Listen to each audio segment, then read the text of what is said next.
الحمدللہ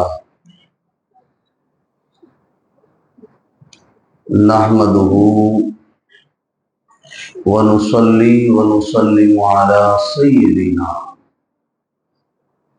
ومولانا محمد صلی اللہ علیہ وسلم معدن الجود والکرم منبع العلم والحلم والحکم اما بعد فأعوذ باللہ من الشیطان الرجیم بسم اللہ الرحمن الرحیم ان اللہ اشترى من المؤمنین انفسهم واموالهم بأن لهم الجنہ صدق اللہ العظیم وبلغنا رسوله النبی الامین الکریم ونحن على ذلك من الشاہدین والشاکرین والحمد للہ رب العالمین۔ نبی اور آل نبی پر حصول برکت اور دل جمعی کے لیے باوا سے بلند درود پاک پڑھے۔ اللہم صلی علی سیدنا ومولانا محمد وعلى آل سیدنا جد الحسن والحسین۔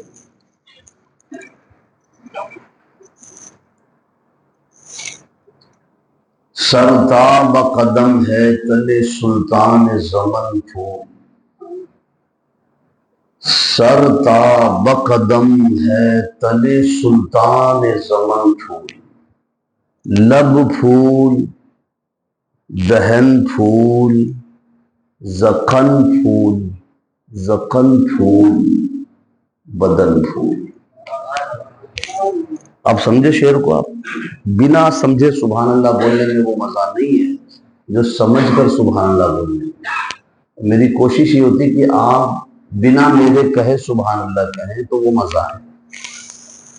تو اعلیٰ حضرت فرماتے کہ سرتاب قدم، میرے نبی کے بارے میں، کہ سرتاب قدم ہے تنے سلطان زمن پھول، لب پھول دہن پھول زخن پھول بدن پھول، اور کیا بات رضا۔ آدمی بولتا نا بھائی کیا بات ہے تیری، اعلیٰ حضرت کا جو انداز گفتگو ہے نا وہ سمجھانا چاہ رہا ہوں۔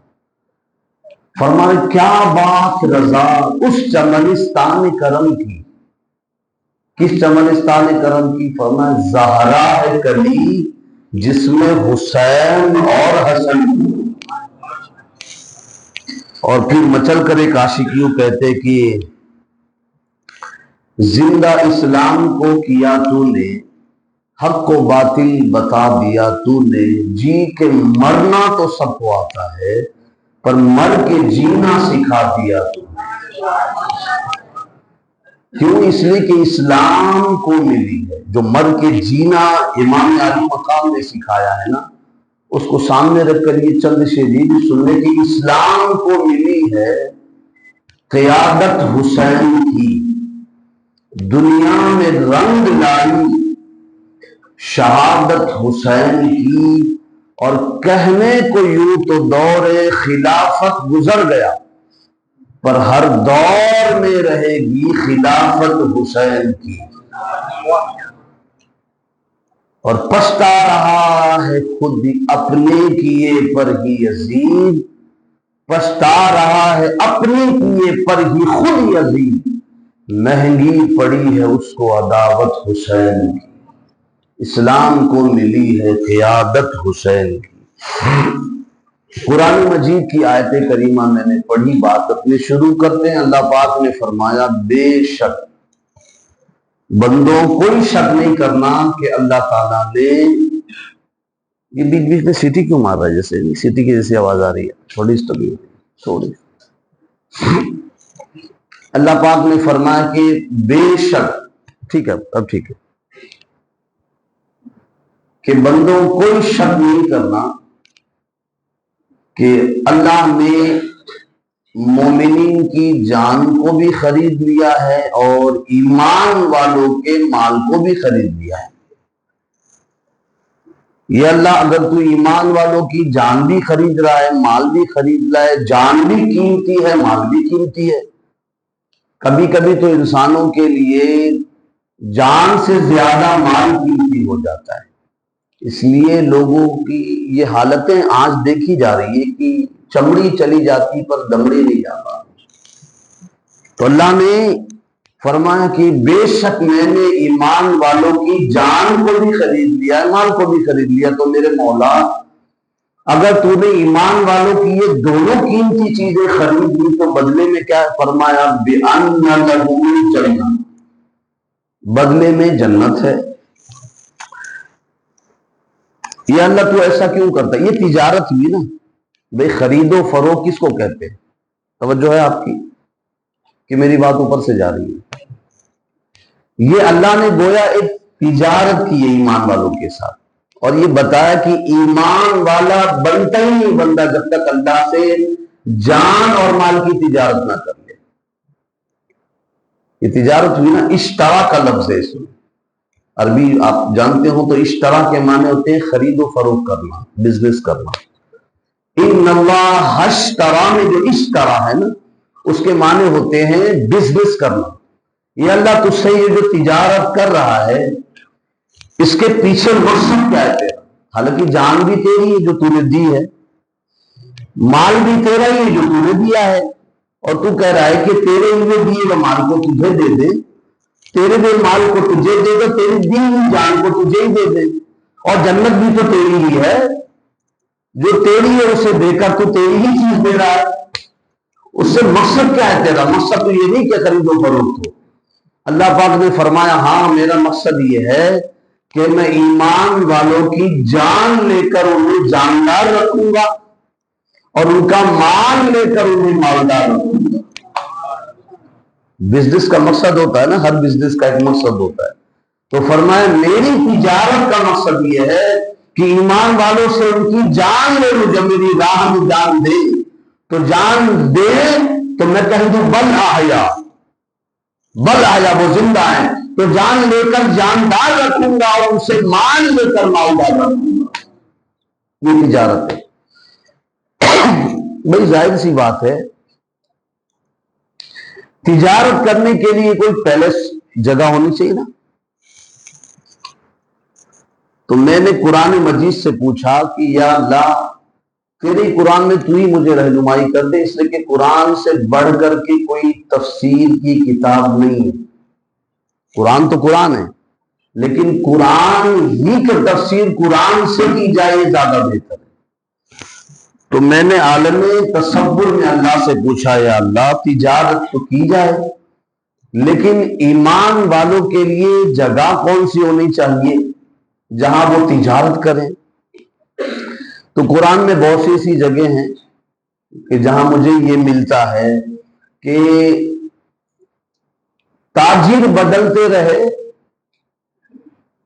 تجارت بھی بدلتی رہی، جگہ بھی بدلتی رہی، لیکن خریدار صرف ایک ہی رہا۔ خریدار کون ہے؟ اللہ سے بزنس ہو رہا ہے نا، تجارت اللہ سے ہو رہا ہے۔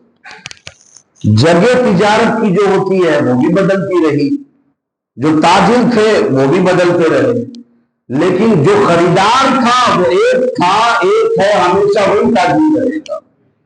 میں نے قرآن سے پوچھا تو قرآن نے کہا تجارت کی جگہ جب مصر کا بازار بنا تو تاجر جناب یوسف ہوں گے۔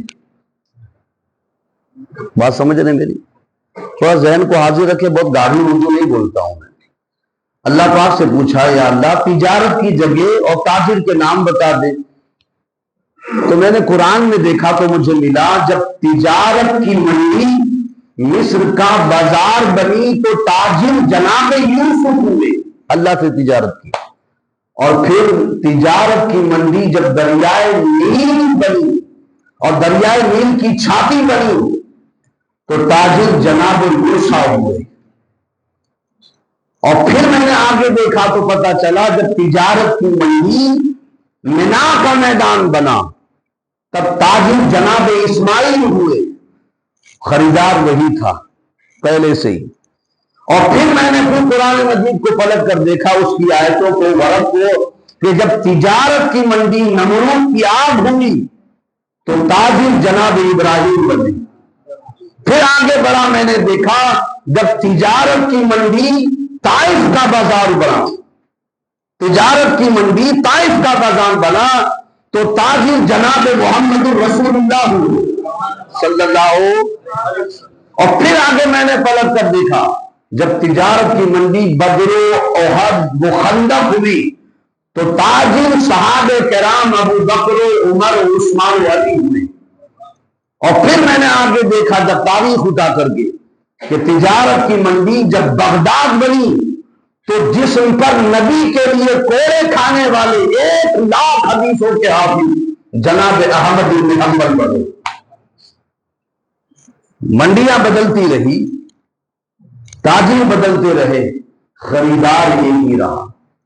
پھر میں نے پلٹ کر 1350 سال قبل 1400 سال پہلے سن 60 ہجری میں دیکھا تو میں نے دیکھا تاجر بھی انوکھے تھے، تجارت بھی بڑی انوکھی تھی۔ نہ ایسا کوئی تاجر آیا، نہ ایسی کوئی تجارت کی گئی کہ جس کے تجارت کے مال میں 6 مہینے کا لمبا علی اصغر بھی رہا ہو۔ پھر تجارت کی منڈی کربلا تھی اور تاجر امام علی مقام تھے، سیدہ زینب تھی، امام قاسم تھے، علی اکبر تھے، حضرت عباس علمدار تھے۔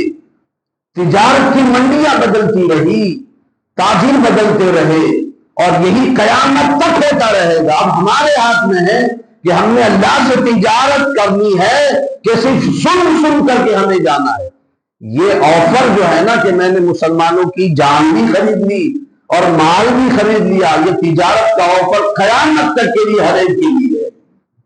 فرمایا تجارت مجھ سے کرو بِأَنَّ لَهُمُ الْجَنَّةَ، میں تمہیں جنت دوں گا۔ منڈیاں بدلتی رہی، تجارت وہی رہی، تاجر بدلتے رہے، خریدار نہیں رہا۔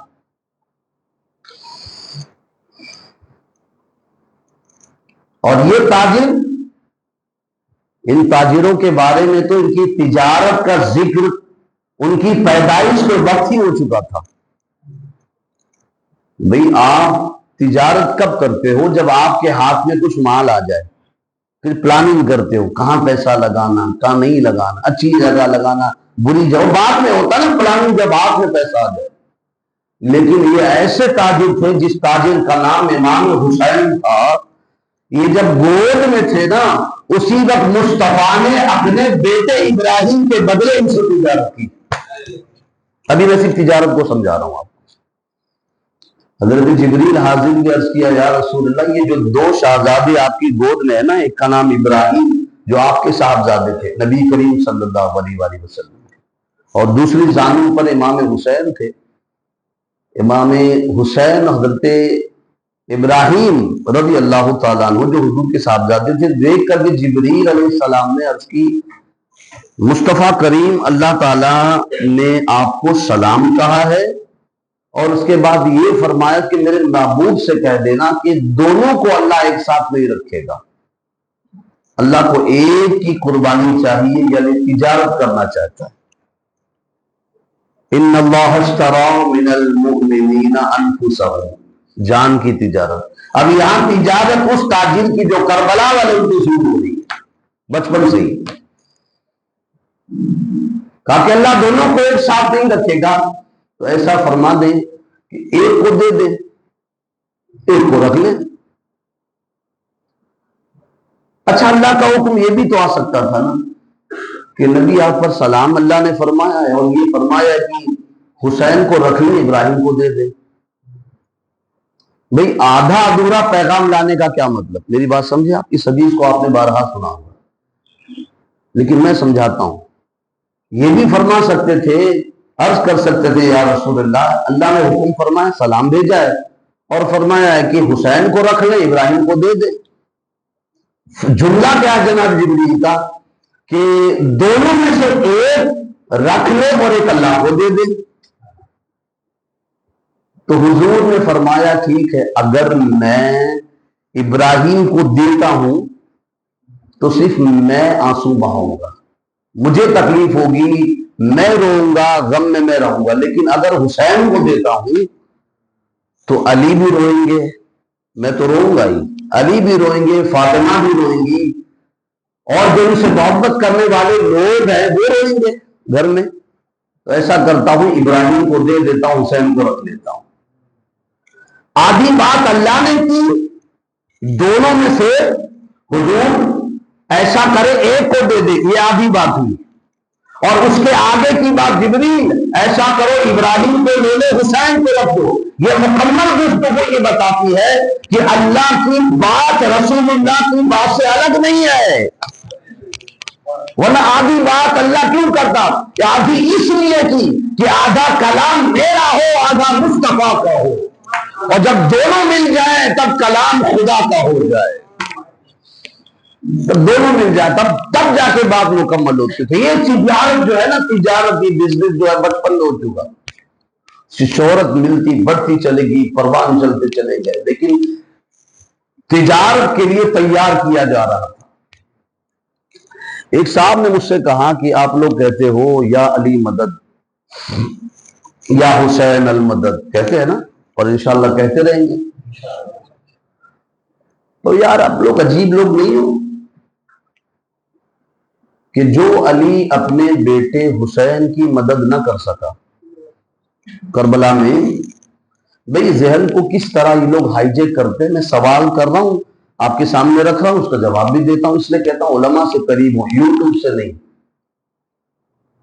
ہم لوگ کیا کرتے ہیں؟ یوٹیوب سے علم دین سیکھتے. یوٹیوب پر، سوشل میڈیا پر یا گوگل بابا پر آپ ایک سوال کرو گے، اس کے 100 جواب دیں گے وہ لوگ الگ الگ. آپ کنفیوز ہو جاؤ گے. اس لیے کسی عالم دین کا، سنی صحیح العقیدہ عالم دین کا دامن تھامو، اس سے علم حاصل کرواؤ، انشاءاللہ کبھی گمراہ نہیں ہوگے. اگر آپ کے سامنے سوال کوئی کر بیٹھے، آپ کیا جواب دے دو مجھے بتاؤ. میں اس کو ایسا جواب دے دیتا ہوں آپ کو انشاءاللہ بڑا کام آئے گا. تو لوگ کہتے بڑے عجیب نہیں ہو آپ لوگ کہ یا علی مدد کہتے ہو یا حسین مدد کہتے ہو. وہ علی جو اپنے بیٹے کی کربلا میں مدد نہ کر سکی، وہ 1400 سال بعد تمہاری کیا مدد کریں گے؟ سوال تو سوال ہے بھیا، معاذ اللہ اپنی جگہ سوال تو ہے، جواب کیا ہوگا؟ تو میں اسے کہوں گا کربلا سے لے کر کے اب تک کوئی ایک ایسا حوالہ مجھے دے دو جس میں امام حسین نے کہا ہو کہ ابا میری مدد کریں. ایک حوالہ ایسا دے دو. کربلا کی تاریخ سے لے کر کے آج کی تاریخ 2025 تک کوئی کیسی کتاب لے آؤ، میں جو بڑھانے کا تیار ہوں. یہ یوٹیوب پر بھی یہ چیلنج رہے گا میرا کہ کہو کہ یا علی ہے میرے بابا میری مدد کرے. بھائی علی کی مدد اس سے ملتی ہے جو علی سے مدد مانگتا ہے. ناممکن ہے کہ علی کو کہا جائے یا علی مدد، اور علی کی مدد نہ آئے. جب ہمیں آ سکتی ہے تو ان کے صاحبزادوں کو نہیں پہنچ سکتی تھی. تو کیونکہ ہم کہتے ہیں یا علی مدد، لیکن حسین نے نہیں کہا تھا کہ بابا میری مدد کرے. وہ کہتے تھے یا اللہ اگر حسین کے صبر پر تو راضی ہے تو میں حسین بھی تجھ سے راضی ہوں. مدد نہیں مانگ رہے تھے، مدد مانگتے نا تو مدد ضرور ملتی. اور خود کی ان کی اپنی کرامت کربلا میں کیا آپ نے نہیں دیکھی؟ ہمیں یار بات سیدھی سی ہے، جن کے بیٹے کے بیٹے کے بیٹے کے بیٹے کے بیٹے کے بیٹوں کے بیٹے کا حال یہ ہے کہ اگر حکم دے دیں تو انا ساگر کو ایک کٹورے میں لا سکتے ہیں. ان کے باپ کے باپ کے باپ کے باپ کے باپ کے باپ کا حال یہ ہے کہ اگر اشارہ کر دیتے نا تو فرات خان حسینی میں آ جاتا. آپ کہتے ہو مدد کی. بھئی مدد میں نے کہا نا کہ آپ ایک حوالہ دے دو کہ وہ کہا ہو کہ بھئی یا اللہ یا علی یا میرے والد میری مدد کرے. وہ تو بچپن سے جو سن رکھا تھا نا نبی کی زبان سے، گود میں تھے سن رکھا تھا، فاطمہ کی گود میں تھے، علی کی گود میں تھے سن رکھا تھا. وہ کیا کہتے تھے؟ وہ کہتے تھے اللہم اعطی حسین صبرا و اجرا. ورنہ مجھے بتاؤ جس نبی کی دعا سے قبلہ بدل سکتا ہو اس نبی کی دعا سے تقدیر کربلا کیوں نہیں بدل سکتی؟ تو میں قرآن و حدیث سے ہٹ کے تو بات نہیں کر رہا نا.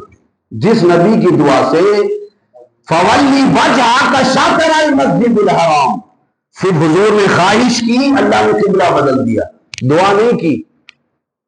یہ بھی سمجھ لیں اچھی طرح، نبی کی خواہش کا جب اللہ نے اتنا احترام کیا، ابھی زبان سے نہیں کہا، صرف اتنا کہا کہ میں قد نرا تقلب وجہک فی السماء، ابھی میں بار بار دیکھ رہا ہوں آپ نماز تو پڑھ رہے لیکن آپ کا چہرہ اوپر آسمان کی طرف. زبان سے نہیں حضور کہہ رہے، صرف خواہش ظاہر کی. اللہ نے فرمایا نبی میں تمہاری خواہش کا احترام کرتا ہوں. فولی وجہ کا، جہاں تمہارا دل چاہ رہا ہے نا مسجد حرام کی طرف قبلہ بنے تو لوگ پھیر دو اپنا چہرہ. بات یہ عرض کرنی ہے قرآن کے اس حوالے کے ذریعے کہ وہ اللہ جو نبی کی خواہش پر جب قبلہ بدل سکتا ہے تو نبی کی زبان ہلانے سے تقدیر کربلا کیوں نہیں بدل سکتا؟ لیکن نہیں، نبی نے دعا کی. کیوں؟ اس لیے کہ کوئی استاد جب کسی شاگرد کو پڑھاتا ہے تو وہ امتحان گاہ میں جا کر اسے نقل نہیں کراتا، اسے تیار کرتا ہے، سال بھر تیار کرتا ہے. 3 روز امتحان کے لیے، 5 روز، 7 روز، 10 روز کے لیے. اس کا ساتھ امتحان گاہ میں نہیں دیتا کہ ہاں میں تیری مدد کرتا ہوں، کون سا سوال ہے، سوال نمبر 5، ہاں اس کا یہ جواب ہے. نہیں، وہ 365 دن میں 360 دن تیاری کراتا ہے اور 5 دن خاموش ایک جگہ کھڑے ہو کے دیکھتا ہے کہ اس شاگرد کو دیکھ کر کے لوگ مجھے پہچانیں گے. کہ جب شاگرد کا یہ حال ہے تو استاد کا حال کیا ہوگا؟ شاگرد اتنا اچھا جواب دے رہا ہے، امتحان میں اتنی کامیابی ہے، تو پھر استاد کی کامیابی کا حال کیا ہوگا؟ اس لیے مجھے یاد آتا ہے کہ شاید اسی لیے حضور نے کہا حسین منی وانا من الحسین. میں اس کا جواب یہاں دینا چاہ رہا ہوں کہ حسین مجھ سے ہے اور میں حسین سے ہوں. حسین مجھ سے ہے، میرا نواسا ہے، میں حسین سے ہوں. کیا مطلب؟ یعنی بچپن سے آغوش فاطمہ سے لے کے میدان کربلا تک حسین و منی، حسین مجھ سے ہے، اور کربلا سے لے کے تا قیامت تک وانا من الحسین، میری پہچان حسین سے ہوگی.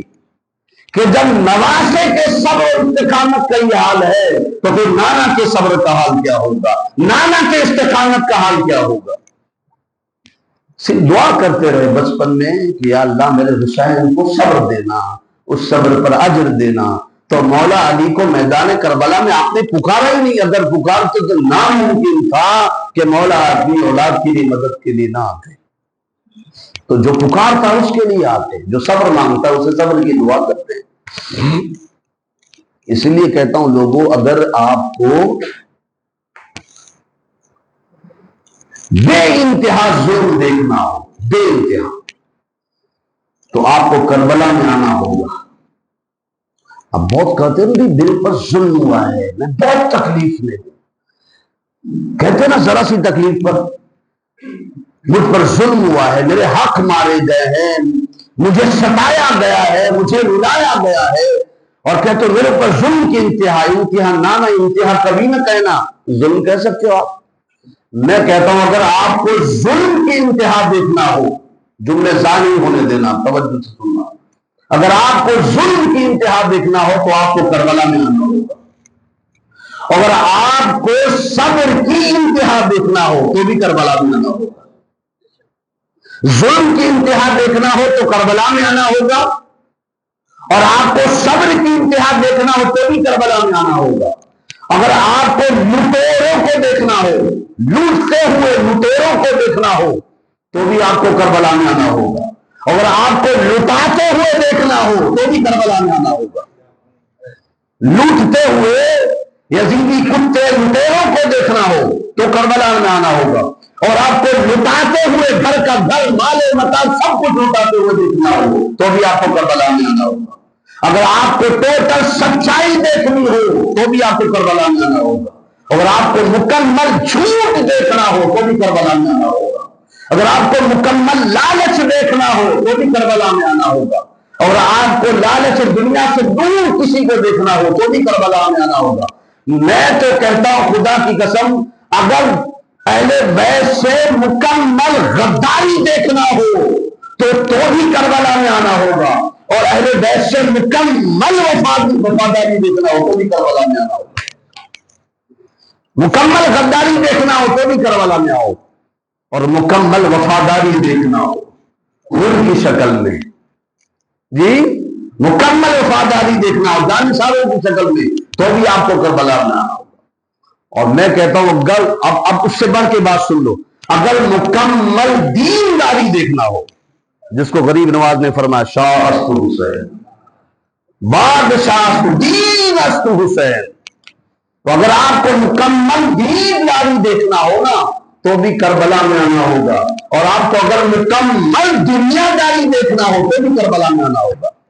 مکمل دنیا داری.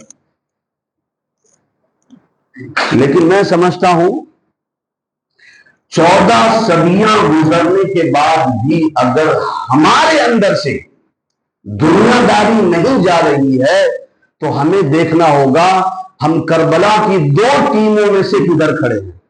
اب آپ کی طرف تھوڑا آتا ہوں. میں نے کہا اگر مکمل دنیا داری دیکھنا ہو تو بھی کربلا میں، اور اگر دین داری مکمل دیکھنا ہو تو بھی کربلا میں آنا ہوگا. تو 14 صدیاں گزرنے کے بعد بھی ہمارے دلوں کے اندر اگر دنیا داری ہو تو ہمیں یہ دیکھنا ہوگا کہ ہم کس صف میں کھڑے.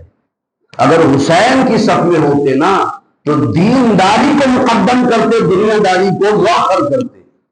لیکن ہو کیا رہا ہے، اگر کوئی دین سیکھنے کے لیے گیا یا دین کی راہ پہ چل پڑا، دیندار آدمی بننے لگا تو دنیا دار اس سے کہتے ہیں کہ بھائی عجیب حال بنا رکھا ہے تم نے، کیا دین سیکھنے چلے ہو، کیا مولانا بننے چلو. سیدھا کہتے ہیں. اگر کوئی نماز شروع کر دے تو اس کو کہتے ہیں کیا مولانا بن رہا ہے بھائی، صرف نماز شروع کر دے، ابھی تو بہت سی چیز باقی ہے. مکمل دین نماز میں تھوڑی نہیں ہے کہ آپ نے سمجھ گیا مکمل دین. جی ابھی تو بہت سی چیزیں باقی ہیں، وہ تو ایک دین کا حصہ ہے، بہت اہم حصہ نماز ہے. تو اگر کوئی نماز بھی شروع کر دے نا تو کہتے ہیں بھائی کیا مولوی بن رہا ہے. وہ دینداری کی طرف چل پڑے تو بھی کہتا بھائی کیا ہو گیا تمہیں. یہ اصل میں جو دنیا دار لوگ ہوتے نا، میں نے دیکھا بڑے بیوقوف ہوتے ہیں. یہ اپنے آپ کو ہوشیار سمجھتے ضرور ہیں، جو بھی دنیا دار ہے وہ ہوشیار سمجھتے ہیں کہ ہم بہت ہوشیار ہیں. اور یہ بیکورڈ لوگ ہیں، 1400 سال کی بات کرتے، پرانی باتیں کرتے پہلے. وہ اپنے آپ کو بہت فارغ سمجھتے ہیں اور سنت نبی میں چلنے والے کو بہت بیکورڈ سمجھتے ہیں، بہت بیوقوف سمجھتے ہیں. حالانکہ یہ جو دنیا دار ہوتے ہیں نا اصل میں بیوقوف یہی لوگ ہوتے ہیں. یہ میں نہیں کہہ رہا کہ میں اتنی بڑی بات کہاں سے کہوں کسی دنیا دار کو. حضور فرماتے ہیں لولا الحمق لخربت الدنیا. حقیقت میں دیکھا جائے نا یہ دنیا دار جو اپنے آپ کو بہت عقل مند سمجھتے ہیں نا، ان سے بڑھ کے بیوقوف کوئی نہیں. اور انہی بیوقوفوں کی وجہ سے، ان دنیا دار بیوقوفوں کی وجہ سے آج دنیا قائم بھی ہے. حضور فرماتے ہیں لولا الحمق لخربت الدنیا. اگر یہ بیوقوف نہ ہوتے تو دنیا کب کا ختم ہو گئی. دنیا کو بیوقوفوں نے آباد کر رکھا. دنیا سے برا دنیا داری. دنیا کو لولا الحمق لخربت الدنیا. جی صاحب کب کب یہ جو ہے نا دنیا خراب برباد ہو گئی ہوتی تو بیوقوفوں نے آباد کر رکھا. تو یہ دنیا داری جو ہے نا ہمیں دیکھنا ہوگا کہ ہم دینداری کی صف میں ہیں کہ دنیا داری. ہمیں جب نیاز حسین کھانی ہو تو ہمیں یاد آتا ہے دینداری، حالانکہ وہ دنیا داری ہے. صرف نیاز حسین کھا کے نکل جانا یہ دنیا داری ہے. اب ہمیں دیکھنا ہوگا ہم کہاں کھڑے. اگر نیاز حسین کے ساتھ ساتھ کلام حسین بھی ہم سن رہے ہیں تو سمجھ لو ہمارے اندر دینداری ہے. اس لیے کہ عقیدت مند نیاز والے بھی ہوتے ہیں، نماز والے بھی ہوتے ہیں. تو ہم صرف کھچڑا کھا کر کے نکل اگر جاتے ہیں اور کلام حسین نیاز حسین تو کھا رہے، کلام حسین کدھر ہے. اگر کلام حسین ہے تو سمجھ لو دینداری ہے، اگر نیاز کے ساتھ کلام حسین نہیں ہے تو سمجھ لو دینداری ہے. میں آپ کو ایک پیمائش دے رہا ہوں. آج کے بعد کہیں ایسا لگے نا بھائی کھچڑے کی محفل ہے اور بعد میں جو ہے وہ بیان کی محفل ہے، تو اب آپ کو خود اپنا موازنہ کرنا ہوگا کہ ہم کھچڑا کھا کر کے نیاز کھا کر کے گلی محلہ بھاگ جاتے ہیں یا نیاز حسین کھا کر کلام حسین بھی سن جاتے ہیں۔ اور میں ضرور کہوں گا کہ کہیں پہ بھی وہ آپ اس میں اپنے آپ کو پیمائش رکھیں اس بات۔ اس لیے مجھے یاد آتا ہے یہ جو بھاگنے والی ٹیم ہے نا، یہ آج کی نہیں ہے۔ آپ برا نہ مانیں، آپ لوگ بڑے خوش نصیب لوگ دعائیں ہیں، کیونکہ محبوب کے محفل کو محبوب ہی سجاتے ہیں، آتے ہیں وہی جن کو سرکار بلاتے ہیں۔ تو آپ لوگ محبوب ہو گئے نا، آ کر کے محبوب بن گئے۔ محبوب کی محفل کو محبوب، آپ نے گھر سے قدم نکالا، اللہ نے اپنا محبوب بنا لیا۔ بھائی حدیث پیش کر دیتا ہوں اس پر میں آپ کو۔ اگر کوئی اپنے گھر سے اس ارادے سے نکلا، اپنے گھر سے نکلا اس ارادے سے نکلا کہ وہ اللہ اس کے رسول کی کچھ باتیں سیکھے، بیان ہے، بیان کی مجلس ہے، محفل ہے، علماء کا بیان ہے، پیران نظام تشریف لا رہے ہیں، وہ مواضع حسنہ بیان کریں گے، اچھی اچھی نصیحتیں، وہ نکلا اپنے گھر سے نکلا، فرمایا کہ گھر سے نکلا وہاں تک پہنچا نہیں جہاں محفل تھی، اسے درمیان ہی میں موت آ گئی۔ کیا؟ درمیان ہی میں، راستے میں ہی کسی وجہ سے، حادثے سے یا کسی وجہ سے اچانک موت آ گئی، نیچرلی ڈیتھ ہو گئی، خود بھی گر پڑا، مر پڑا، اللہ ہمیں حادثے کی موت سے بچائے، ٹھیک ہے۔ لیکن یہ کبھی ایسا ہوا کہ نیت لے کے نکلا اور راستے میں ہی مر گیا کسی وجہ سے، فرمایا اس کو تم مردہ نہ کہو بلکہ شہیدوں میں اٹھایا جائے گا۔ محبوب ہوا کہ نہیں؟ آپ یہاں جو راستے میں مر گیا، اللہ نے اسے اپنا محبوب جب بنا لیا، آپ کو راستہ مکمل کر کے دین کی مجلس میں آ چکے ہیں۔ ابھی ادھورا تھا، وہ مجلس میں آیا نہیں، اللہ نے فرمایا وہ زندہ ہے، میرا محبوب ہے، اور جو مجلس میں آ چکا ہو پھر اللہ اسے کیسے مایوس کرے گا؟ تو آپ لوگ محبوب ہو، آ چکے ہو، بڑی اچھی بات ہے۔ تو میں عرض یہ کرنے چلا تھا کہ بھیا کہ آپ لوگ آئے ہو بڑی اچھی بات ہے، لیکن جو بات اصل میں یہ ہے کہ دینداری اور دنیا داری کی پہچان کیسے، تو وہ ایسے ہی ہو۔ تو آپ لوگ بڑے اچھے لوگ ہو، لیکن یہ جو جماعت ہے نا صرف کھا کر بھاگنے والی، میں اس پر آ رہا ہوں، یہ جو جماعت ہے نا کھا کر بھاگنے والی، آج سے نہیں 1400 سال پہلے سے یہ بات ہے۔ اس کا اثر کہیں نہ کہیں تو آئے گا نا، کلمہ پڑھ لیا، نماز بھی سب کچھ ہے، لیکن اثر آتا ہے، کہیں نہ کہیں آتا ہے۔ اور آپ لوگ اس جماعت کے لوگ ہو، وہ آپ کو معلوم ہے الحمدللہ۔ میں بتانا یہ چاہ رہا ہوں کہ جب نبی کریم صلی اللہ علیہ وآلہ وسلم نے اللہ سے پوچھا، یا اللہ تو نے تو فرما دیا ہے کہ دین کی دعوت لوگوں کو دو، اپنی طرف لوگوں کو بلاؤ، میں نبی ہوں، اس بات کا اعلان کرو، میں کہاں جاؤں اسلام کا پہلا جلسہ کرنے کے لیے؟ اسلام کا پہلا جلسہ کرنے کے لیے کہاں جاؤں؟ دین کی پہلی مجلس سجانے کے لیے کدھر جاؤں؟ آواز آئی، محبوب کہیں کہاں جانا؟ جناب ابی طالب کے گھر چلے جاؤ۔ جی صاحب، اب مجھے بتائیں کوئی اسلام کا پہلا جلسہ کہاں ہوا تھا؟ کس کے گھر ہوا تھا؟ وہ مولا علی کے گھر میں ہوا تھا۔ اسلام کا سب سے پہلا جلسہ مولا علی کے گھر میں ہوا تھا۔ ہم علی والے کیا کرتے؟ کھاپو نکل لیتے۔ یہ اثر کس کا ہے میں بتا رہا ہوں آپ کو، تو ہمیں سمجھنا ہوگا کہ ہم کہاں کھڑے ہیں۔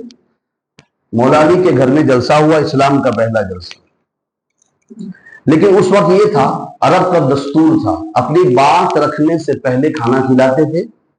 کوئی میٹنگ بھی ہوتی، ایک عام طور سے بھی جو میٹنگ ہوتی تھی نا، یہ تو اسلام کے تعلق سے میٹنگیں تھی، بڑے بڑے سرداران بلائے گئے تھے، لوگ بلائے گئے تھے، تو عام میٹنگ بھی ہوتی تو پہلے کھانا ہوتا، پھر کھانے کے بعد بیٹھ کے بات چیت کی جاتی تھی۔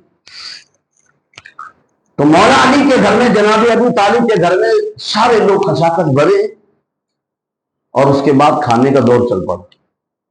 کھانا جب کھا لیا گیا تو لوگ کیا کیے؟ رفو چکر ہو گئے۔ ایک دن ایسا ہوا، پھر اس کے بعد حضور افسردہ ہو کر کے آپ نے نگاہیں نیچی کر لی۔ جناب ابی طالب نے کہا، بھتیجے گھبرانا نہیں، میرے پاس اور بھی اونٹ ہے دعوت کے لیے، میں ذبح کروں گا، اس کی دعوت کروں گا، اپنی بات کہنا۔ جناب ابی طالب نے اسلام کے اس پہلے جلسے کی دعوت کی تھی، ٹھیک ہے، مولا علی کے والد نے کہا بھتیجے کوئی بات نہیں، تمہیں اپنی بات رکھنا ہے نا، فکر نہ کرو کہ لوگ کھا کے چلے گئے، میں بات کس سے کروں۔ دوسرا دن آیا، جناب ابی طالب نے پھر اونٹ ذبح فرمائے، تقریباً 50 اونٹ کم و بیش آپ نے ذبح فرمائے، بڑی دعوت کی، بہت بڑی دعوت کی، اور سرداران قریش میں سے تھے بھائی، کوئی معمولی آدمی تو تھے، جناب عبد المطلب کے صاحبزادے تھے، بڑا مقام و منصب تھا ان کا، 50 اونٹ ذبح فرمایا۔ پھر لوگ کھائے، کھا کے پھر چل دیے، جیسے آج کھائے نکل لیے، میاں بھائی کس کے کھائے پیے جی، تو اس کا اثر مجھے لگتا ہے 2 دن ہو گیا، حضور پھر افسردہ ہو گئے کہ لوگ آج پھر آئے، پھر کھا کے نکل لیے، جیسے آج دوپہر میں کھائے ہوں گے کھچڑا وچڑا کھا کے چلے گئے، ان کو کیا پڑی۔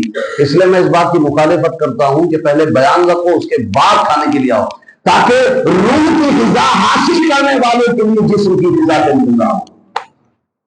جی صاحب یہ زیادہ بہتر ہے۔ ہاں کہیں مجلس نہیں ہے تو کوئی بات، لیکن جو لوگ مجلس کر رہے ہیں اگر وہ نیاز بھی کر رہے ہیں نا تو پہلے مجلس رکھے، اس کے بعد کھانے کا انتظام۔ ہاں خالی نیاز کی بات ہے، ٹھیک ہے کھاؤ چلے جاؤ، وہ بھی نصیب والوں کا حصہ ہے، لیکن جہاں دونوں ایک ساتھ ہونا تو ایسا نہ کرے۔ تو تیسرا بنا کا بھتیجے کوئی بات نہیں، آج میں تھوڑا سا پیترا بدلوں گا، آپ فکر نہ کریں، اپنی بات رکھیں۔ تو جناب ابی طالب نے پھر اور ذبح فرمایا، پھر دعوت کی، کھانا انہیں دیکھ سب کر گئی، کہا کہ ایسا کرو آج کھانا میرے بھتیجے محمد کی بات سننے کے بعد ہی ملے گا، اور دروازے پہ خود کھڑے ہو گئے، کوئی نہیں جائے گا باہر۔ اسلام کی پہلی مجلس اور پہلا واز ہوا، جناب ابی طالب دروازے کھڑے ہو گئے، کہا سننا پڑے گا، 2 روز سے کھا رہے ہو، حرج کے نکل جا رہے ہو، آج تو سننا ہی پڑے گا۔ ہم لوگ کو کہا لیے، وہ تو تھے، وہ کافر تھے نا، وہ لوگ اسلام نہیں لائے تھے نا، تو چلو ٹھیک ہے، لیکن ہمیں تو زیب نہیں دیتا نا کہ رسول اللہ کی بات جہاں سننی ہو، جہاں امام عالی مقام کا ذکر ہونا ہو، ہمیں اس کی کوئی پرواہ نہیں، فکر ہی نہیں۔ ہاں نیاز کی بات ہے تو سن سن کر پہنچ جاتے ہیں۔ اس لیے مسجد میں کبھی اعلان ہوتا ہے نا، عام دعوت کا اعلان کرے، میں کرتا ہی نہیں، میں نے کہا عام دعوت کے لیے سننی تو سن سن کر پہنچ جاتے ہیں، ان کے لیے ضروری ہے کہ ان کو پکڑ پکڑ کے حسین کی مجلس میں ان کے حکم دلایا جائے، اس میں جانے کی ضرورت نہیں ہے صاحب۔ لیکن وہ لوگ غیر مسلم تھے میرے بھائی، تو چل جا رہا تھا، ہم تو مسلمان ہیں نا، ہم تو کہتے نا یا حسین ہم آپ کے ساتھ ہیں، یا حسین آپ سے محبت ہے، کہتے ہیں نا، حسین آپ کی محبت میں، آپ کی غلامی میں موت قبول ہے، کہتے ہیں نا۔ میں کہتا ہوں جو مسلمان حسین کی غلامی میں 5 وقت کی نماز قبول نہ کر سکے، وہ حسین کی غلامی میں جان دینا کیسے قبول کرے گا؟ پہلے وقت تو دو حسین کے لیے ان کی مجلس میں آ کر، پھر جان دینے کی بات کرنا، پہلے وقت تو دو۔ میں کہتا ہوں خدا کی عزت کی قسم، جس مسلمان کو نبی کا پہلا سجدہ دنیا میں آنے کے بعد حضور کہاں تشریف لے گئے تھے؟ سیدھا سجدے میں۔ اب جملہ سنو، جس مسلمان کو، جس انسان کو، سجدے سے دور رہنے والے کو نبی کا پہلا سجدہ اور حسین کا آخری سجدہ یاد نہ ہو، اسے زمین پر رہنے کا کوئی حق نہیں ہے۔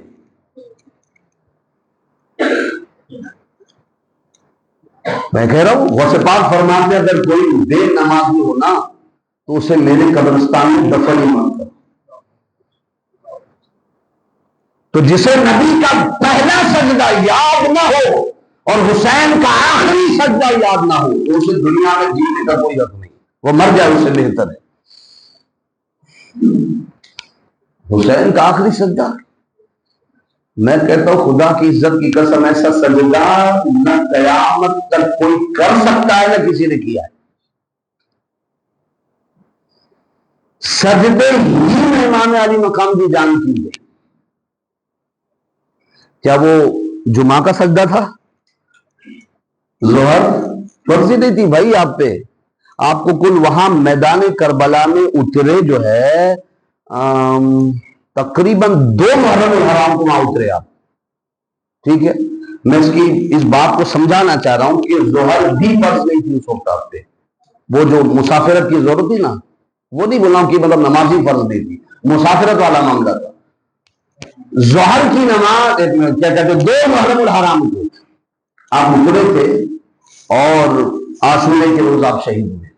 اگر ظاہری اعتبار سے دیکھا جائے تو جس حالت میں امام عالی مقام تھے، میں دونوں بات کروں گا. پہلے ہی آپ اپنی میری گفتگو کو سن کر کے دماغ میں کوئی خلیش پیدا نہ کریں. وہ جو جملہ کہا نا، میں اس بات کو بتانا چاہ رہا ہوں. 2 محرم الحرام کو اترے اور 10 محرم الحرام کو آپ نے شہادت پائی، لیکن شہادت پاتے وقت آپ کی کیفیت کیا تھی؟ خون آلود جسم تھا اور غرد و غبار لگے تھے، پانی تو تھا ہی نہیں. وضو کا معاملہ کہاں سے ہوتا؟ بھائی وضو میں تو آپ کہیں گے بھائی فتیمموا صعیدا طیبا، پاک مٹی سے وضو کر لیا جائے. مطلب جسے آپ وضو سمجھ لیں، آپ کی کہیں گے بھائی اس کو تیمم تو آپ نہیں سمجھیں گے، بچے سمجھ جائیں. پانی نہ ملے تو تیمم کر لیا جائے. تیمم بھی کیسے کریں؟ کیونکہ مٹی سے تیمم کیا جاتا ہے اور مٹی تو خون آلود تھی.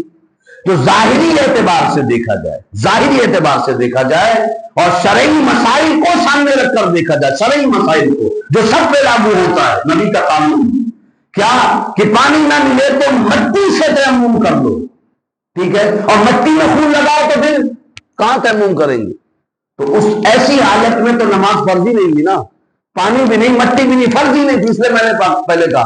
لیکن پھر بھی حسین نے سجدہ کیا تو بھئی خون نکلنا تو سجدہ کیوں کیا؟ مٹی پانی لگا ہوا تھا، اس لیے فرض نہیں ہوا. اور آپ نے سجدہ خون والے ادا سے کر کے دکھایا کہ میرا خون کوئی معمولی خون نہیں ہے، اس میں زہرا کا خون شامل ہے. اس لیے اس کی پاکیزگی پہ شک نہ کیا جائے. اس میں مولا علی کا خون شامل ہے، اس لیے اس کی طہارت پہ کوئی انگلی نہ اٹھائے.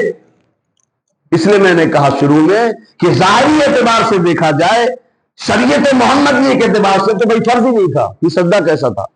سجدہ شکر تھا کہ آپ نے بتا دیا کہ جب ایسی حالت میں سجدہ شکر حسین سے نہیں چھوٹا تو سجدہ فرض امام حسین سے کیسے چھوٹا ہوگا؟ شکر کا سجدہ نہیں چھوٹا تو پھر فرض کا سجدہ کیسے چھوٹا ہوگا؟ تو لوگوں، حسینی کب کہلاؤ گے آپ؟ جب حسین کے نقش قدم پہ چلو گے. سجدہ کر کے بتا دیا کہ سجدہ کبھی نہیں چھوڑنا. اور دوسرا، قرآن کی تلاوت نوکے نیزے پہ کر کے بتا دی کہ قرآن کبھی نہیں چھوڑنا. کیوں کہ مصطفیٰ جان رحمت صلی اللہ علیہ وسلم نے فرمایا 2 چیزوں کو مضبوطی سے تھامو. نہیں یفترق علی الحوض. یہ 2 چیزیں کیا ہیں؟ فرمایا 2 چیزیں قیامت تک ساتھ رہیں گی، کبھی الگ نہیں ہوں گی. ایک تو قرآن، دوسرا میری اہل بیت. کوئی نہ سوچے کہ میں قرآن کو لے لوں تو اہل بیت کو چھوڑ دوں گا، قرآن سے کام چلا لوں گا، راستہ مل جائے گا، اہل بیت کو چھوڑ دوں. دماغ میں آ سکتا ہے بھائی 2 چیزوں میں سے ایک کو لے لوں. آپ نے فرمایا احدہما آخر من اولاہما، فرمایا دونوں میں سے ایک دوسرے سے بڑھ کے ہے. ایسا نہیں کہ کسی کو لے لیا کسی کو چھوڑ دیا، قرآن کم ہے اہل بیت زیادہ ہے، یا اہل بیت کم ہے قرآن زیادہ ہے، قرآن سے میں لے لوں اور ہدایت پا جاؤں. فرمایا نہیں، دونوں میں سے ہر ایک دوسرے سے بڑھ کر ہے. یہ حدیث پاک ہے. اس پر عمل جو ہے تو کوئی یہ سوچے کہ میں قرآن لے لوں اہل بیت کو چھوڑ دوں، اور کوئی سوچے میں اہل بیت کو لے لوں قرآن کو چھوڑ دوں. کہا نہیں، مدینہ طیبہ سے لے کے قیامت تک اور حوض کوثر تک نہیں یفترق علی الحوض، یہ کبھی جدا نہیں ہوں گے. اہل بیت اور قرآن وہاں بھی ساتھ ساتھ ہوں گے. تو قرآن بھی کبھی نہیں چھوڑنا. اہل بیت کا دامن تھامو، اچھی بات ہے، قرآن بھی نہیں چھوڑنا، اس لیے کہ دونوں ساتھ ساتھ ہوں گے. قرآن کی تلاوت کرنے والوں کے لیے قرآن اہل بیت سے کہے گا. یہ مجھے پڑھا کرتا تھا.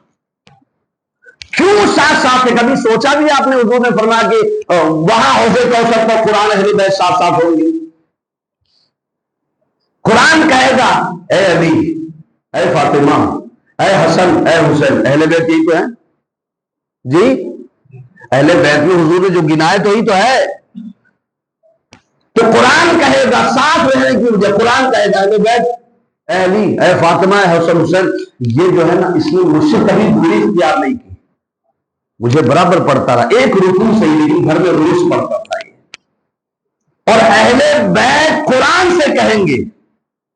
قرآن پڑھتا تھا، اچھی بات ہے، کبھی عمل کیا، کبھی نہیں ہوا، چھوڑ گیا.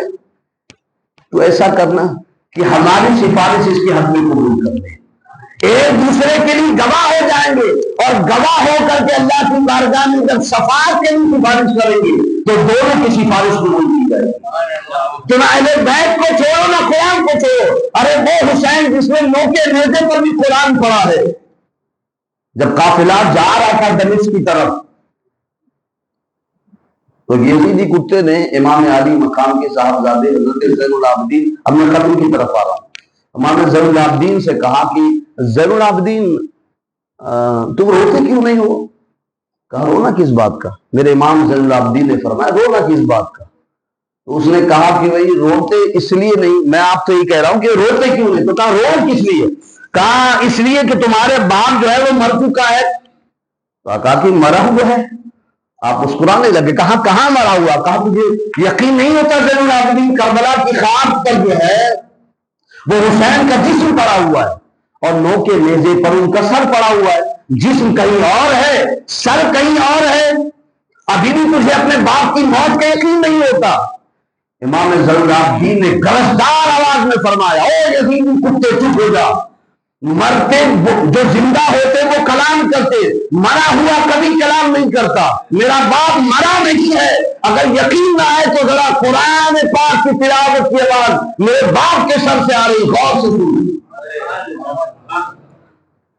تلاوت تھی ام حسبت ان اصحاب الکہف والرقیم کانوا من آیاتنا عجبا، کہ اصحاب کہف کے واقعے پر رونے والوں قتلی بہادری، اصحاب کہف کے واقعے پر رونے والوں اصحاب کہف کا واقعہ اتنا دردناک نہیں تھا جتنا دردناک میرا قتل کیے جانا اور میرا سر نیزے پر اٹھائے رکھنا۔ یہ جملے امام حسین کی، قتلی بہادری۔ کہا یزیدی کتے جو مر جاتے ہیں نا وہ بولا نہیں کرتے، میرا باپ قرآن پڑھ رہا ہے، اس کا مطلب میرا باپ زندہ ہے۔